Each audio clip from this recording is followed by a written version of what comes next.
Bonjour. On va traiter cet exercice. Celui-là, c'est le 5e exercice concernant les transformateurs et les autotransformateurs. Là, on dispose de deux sources de tension, deux prises de courant. On dit deux prises de tension plutôt que deux prises de courant, parce que les prises de courant, ça n'existe pas. Deux prises de tension, pourquoi? Parce que tu mets le multimètre dessus avec deux points de touche. Tu mesures tout le temps là, au niveau de la prise de tension, une tension. Tu relèves une tension. Tu ne peux pas mesurer un courant. Parce que là, ce point-là et ce point-là ne sont pas reliés. Aucun courant ne circule là-dedans. Donc, tu peux pas, il n'y a pas de courant. Pour l'instant, il n'y a qu'une différence de potentiel entre ce point et ce point. Ça, c'est la Terre. D'accord? Donc, tu mesures la tension, tu relèves la tension, tu ne relèves pas le courant. C'est la raison pour laquelle on dit là, techniquement, le terme exact, c'est prise de tension. Ce n'est pas une prise de courant, d'accord? Mais par abus de langage, à la maison, on dit une prise de courant. Mais sinon, il s'agit bien d'une prise de tension. Voilà, on a deux sources de tension qu'on a relevées. La première source, c'est 848,578 cosinus 100 pi. C'est en vol. Ça, c'est la valeur maximale, valeur de crête. Amplitude maximale. D'accord? De même, on fait une mesure au niveau de la deuxième prise de tension et on trouve 169,706 cosinus 100 pi. Donc, deux sources de tension disponibles sont là. En plus de ces deux sources, on a un transformateur conventionnel dont les caractéristiques sont la puissance apparente est de 12 kVA, 12 000 VA. Et les tensions sont 600 et 120. Ça, c'est la norme d'écriture qu'on utilise pour un transformateur. Le premier nombre représente la tension efficace au primaire. C'est pour ça que j'ai mis ça ici. V efficace. Et 120 représente la tension efficace au secondaire. D'accord? Et à partir de ces deux sources de tension et le transformateur conventionnel, on souhaite avoir une source de tension sinusoïdale. Donc l'amplitude, Vmax, est à peu près environ, pas exactement, c'est 680 volts en amplitude. D'accord? Et ici, on a 848 cosinus c'est là, 848 qui est comme ça, en gros, hein, d'accord? Ici, c'est 848 plus 578. Là, c'est moins. J'essaie d'illustrer notre propos. Ça, c'est moins 848, quelques poussières. D'accord? VS1. VS1. T. Et VS de T, c'est 169. C'est aussi cosinusoïdal. C'est un signe 169. 8 fois moins, à peu près. Voilà. Ici, c'est 169. Ici, c'est moins 169,706. Voilà. D'accord? Ici, c'est plus. Ici, c'est moins. Plus et moins. Et on veut, nous, une tension dont la valeur maxi est plus ou moins 680. C'est quelque part ici. Voilà. Nous, ce qu'on veut, c'est ça. Une tension qui est comme ça.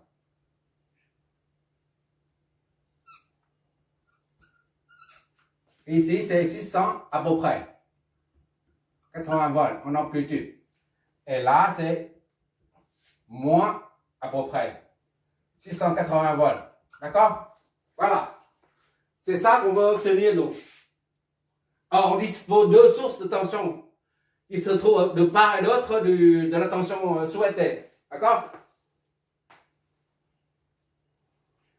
on doit câbler de sorte quelle est la source V1 ou VS2 à utiliser le câblage à effectuer pour alimenter une charge R sous 680 volts en amplitude. D'accord? Donc, on cherche à obtenir 680 volts à partir de ça, à partir de ce transformateur. Et pour ça, on va voir déjà, parce que nous, on a relevé les amplitudes ici. Mais le transformateur nous donne les valeurs efficaces. Donc, pour que ça soit homogène, on convertit ça en valeur efficace pour voir est-ce que c'est VS1 ou VS2 qu'on va utiliser afin d'obtenir ça. D'accord? On va convertir ça tout de suite. Voilà, tu regardes toi-même. La première tension, 800 équerres divisé par racine de 2 pour avoir la valeur efficace. C'est 600 et quelques poussières. Et l'autre, c'est divisé par racine de 2. Ça donne 120. Autrement dit, c'est 600 et 120 volts efficaces. D'accord? Donc, ça, c'est égal à 600 racine de 2. D'accord? Cosinus de 100 pt. On vole toujours. Et pour avoir la valeur efficace, il suffit de prendre ça. Ça, multiplié par racine de 2, ça donne ça. Puisqu'on a pris ça divisé par racine de 2. D'accord? Et ça, c'est combien déjà? 120. 120 racine de 2. Racine de 2, cosinus de 100 pt. Voilà. On voit ici que la tension indiquée des caractéristiques du transport est 600 et 120. Ça correspond bien ici à 600 et 120 en valeur efficace. Mais là, pour avoir 680 volts en amplitude, ça fait 680 divisé par 680 divisé par racine de 2. Ça fait combien? Voilà, efficace, ça fait combien ça?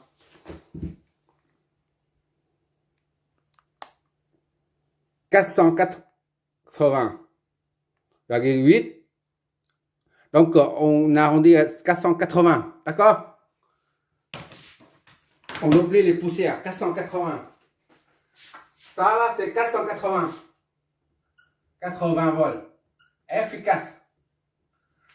Donc, il faut câbler ce transformateur de telle sorte que qu'on obtient 480 volts efficaces. D'accord? 680 volts est égal à 480 fois racine de 2. D'accord? Voilà. Ça représente ça.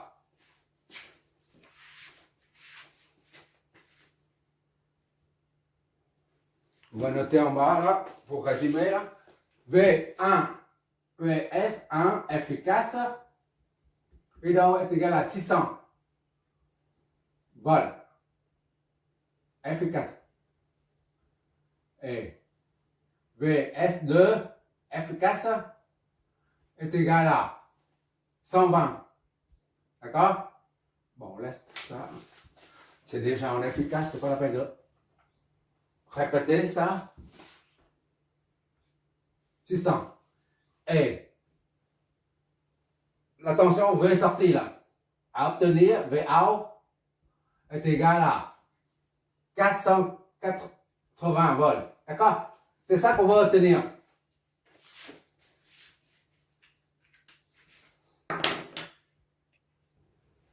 Pour répondre à la question, quelle est la source, VS1 ou VS2, doit-on utiliser pour avoir 480 volts à la sortie? Eh ben, il suffit de regarder ici. Si on prend 600 moins 120, ça donne 480. D'accord? C'est la soustraction là, c'est la soustraction. Soustraction. Mais si on prend 120 moins 600, ça nous donne combien ça? Moins 400 aussi. D'accord? Il y a deux façons pour obtenir 400 vols efficaces. 480 vols efficaces. D'accord? Deux façons, deux manières de procéder. D'accord? On va faire avec deux méthodes. Bon, on commence par la source la plus petite, là, c'est VS2. D'accord?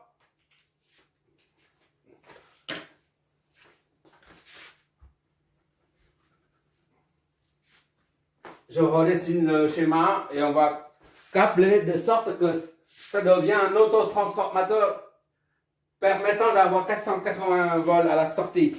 Là, j'ai remis le schéma du transformateur conventionnel ici. D'accord? Celui-là devient un autotransformateur. Comment on va câbler tout ça? Déjà, on va numéroter. Ça, c'est la source de tension. Déjà, il faut la source de tension, c'est ici. La source de tension, là. D'accord? 1, 2. Ici, on va noter 1. A. B. C. Et D. D, on va mettre ici. C'est ce point-là, le D. D'accord? D. Voilà. Hein? La source de tension, c'est 600. Ici, là. V, on utilise le VS2 là pour obtenir 480. VS2. 480. D'accord? Comme il s'agit de cosinus là. Ça, c'est comme si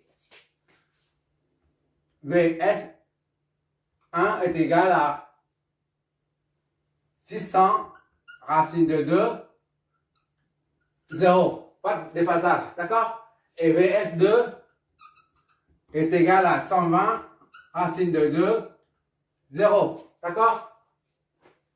Donc on remet ici là. La source est 600 racine de 2. Pour 120 c'est combien? 120 racine de 2 là. S2, 120 racine de 2. Voilà, 120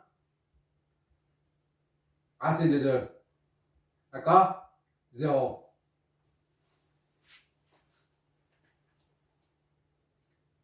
Voilà. Et maintenant, il faut supposer un courant et après on va, à partir du sens des courants, on va flécher les tensions. D'accord? On suppose qu'il y a un courant qui sort, la source indépendante S, VS2 va débiter un courant I0. D'accord? I0, ici, là.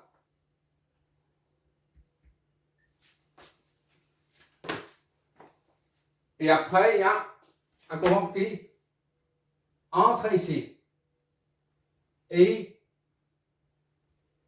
un autre courant qui monte en haut, là. Voilà. IAB, ici c'est IAB, d'accord? IAB. Là c'est ICD. ICD. D'accord? IAD. Voilà. Ça, c'est le courant qui part de A vers B. Et là, le courant qui part de C ou A, c'est la même chose. Mais pour différencier, on utilise la lettre C. Qui part de C, qui va vers D. ICD. D'accord? Ce n'est qu'une supposition. Jusqu'à présent, on n'a pas analysé. Ce n'est qu'une supposition. Et à partir de là, on va flécher les tensions. Comme on a dit, c'est juste un rappel encore. On a dit, pour un transfo, on a 2 points de marquage. D'accord? Pour chaque transfo conventionnel, on a 2 points de marquage de part et d'autre. Si le courant entre ici, là, le courant entre dans le point de marquage devient positif. Et l'autre, c'est pareil. Et quand ceci est positif, ça signifie que le courant entre aussi par là. I2, I1. D'accord? Et la tension sera fléchée de cette façon-là. Positif au point de marquage. Par contre, si I sort comme ça, là. I1 sort ici, alors le point de marquage est négatif. Et quand ce côté est négatif, l'autre côté c'est pareil. D'accord? Et ça signifie, quand c'est négatif, ça signifie aussi, ça implique que I2 sort également. D'accord? Et les tensions sont inversées. La flèche de tension sont inversées. D'accord? C'est la première règle. C'est pas grave de répéter parce que si on est là pour prendre.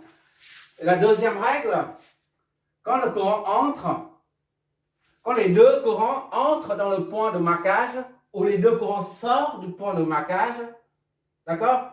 Ils entrent en même temps au point de marquage, ou ils sortent en même temps du point de marquage, on a I1 sur I2 est égal à moins N. D'accord? Dans l'exemple précédent, on a deux courants qui entrent en même temps au point de marquage. C'est la raison pour laquelle on avait I1 sur I2 est égal à moins le rapport de transformation. À présent, on a le courant qui sort là, du point de marquage.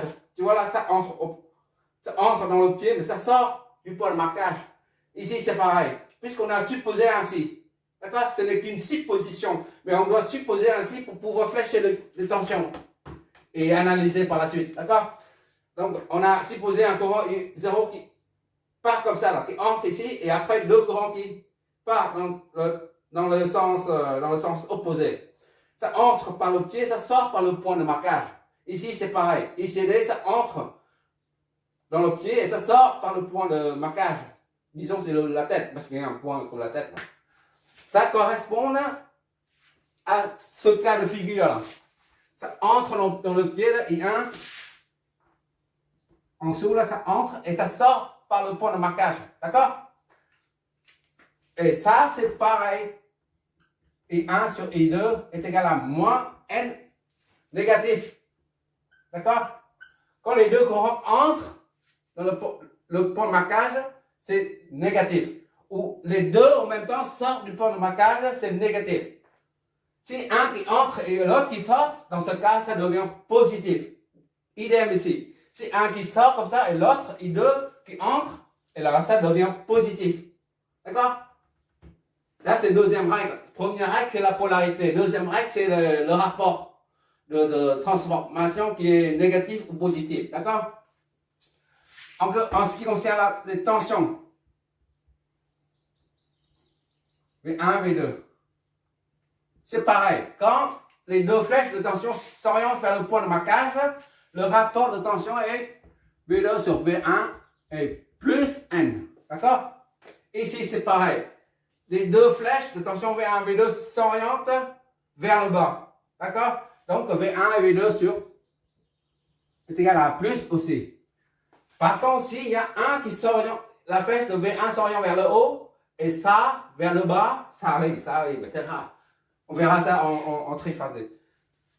Si le V1 s'oriente vers le haut et V2 s'oriente vers le bas, et ben V1 sur V2 sur V1 c'est négatif. Idem ici. Quand V1 s'oriente vers le bas et que V2 vers le haut, dans ce cas, le rapport devient négatif. D'accord? Nous, on est en présence des courants qui sortent du point de marquage là. On est dans ce cas-là, de figure là. Donc, I1 sur I2 est négatif. D'accord? Et quand ça sort du point de marquage, ça signifie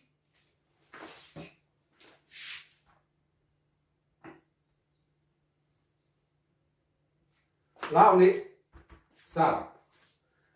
Sort du point de marquage, le point de marquage est négatif. D'accord? Ici, c'est négatif. Ici, c'est négatif. Et à partir de cette polarité, on peut flécher le courant, la flèche de tension. Ça monte vers le haut, là. D'accord? Potentiel le plus haut, potentiel le plus bas, négatif. Là, c'est l'inverse. D'accord? Et comme cette bobine est alimentée par la source, cette bobine se trouve aux côtés de la source, elle est vue comme, elle est considérée comme le primaire. D'accord? Donc ici, c'est V1.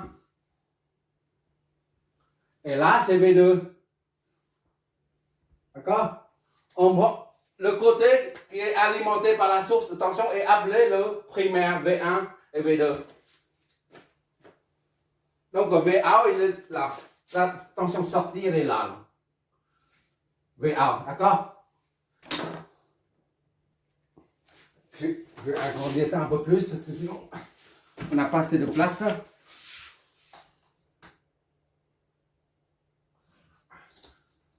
Voilà.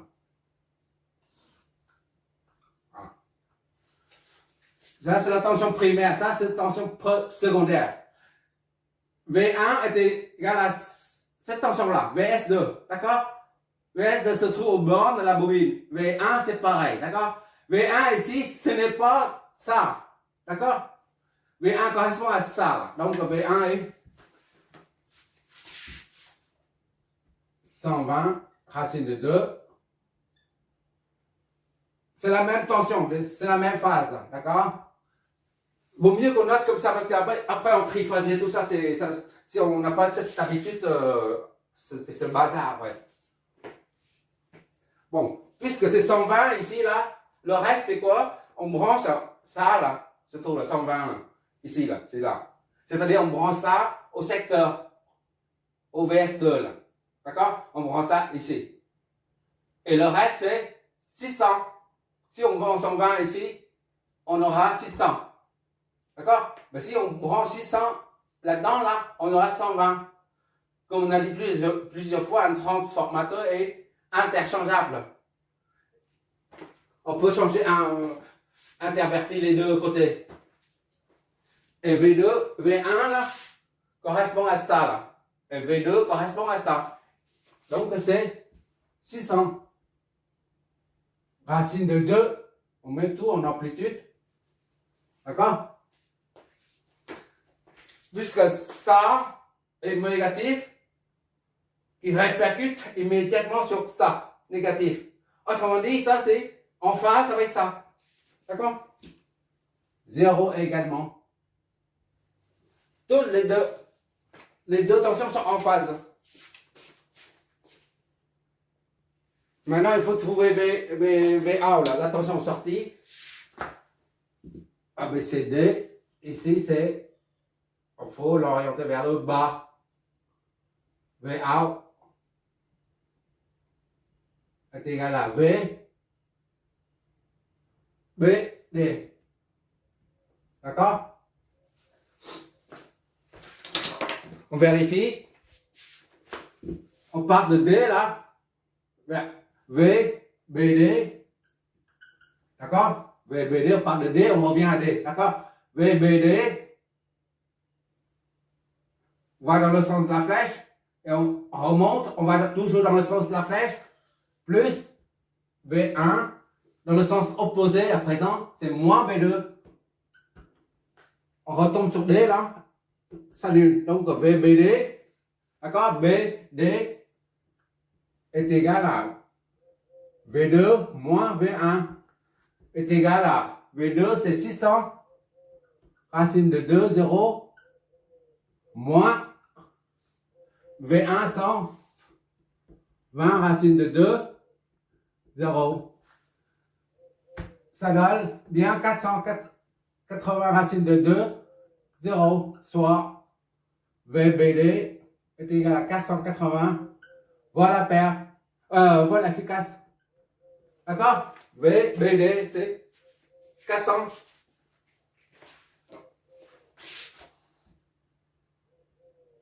80 racine de 2, 0 volt. Phase. En vol. D'accord? C'est toujours le même principe. Par contre, là, le câblage, c'est un peu différent. On y va. J'ai effacé l'autre côté. Maintenant, on va continuer ici, là. Là, c'est un schéma qui permet de voir à peu près les tensions. Mais ce schéma ne nous permet pas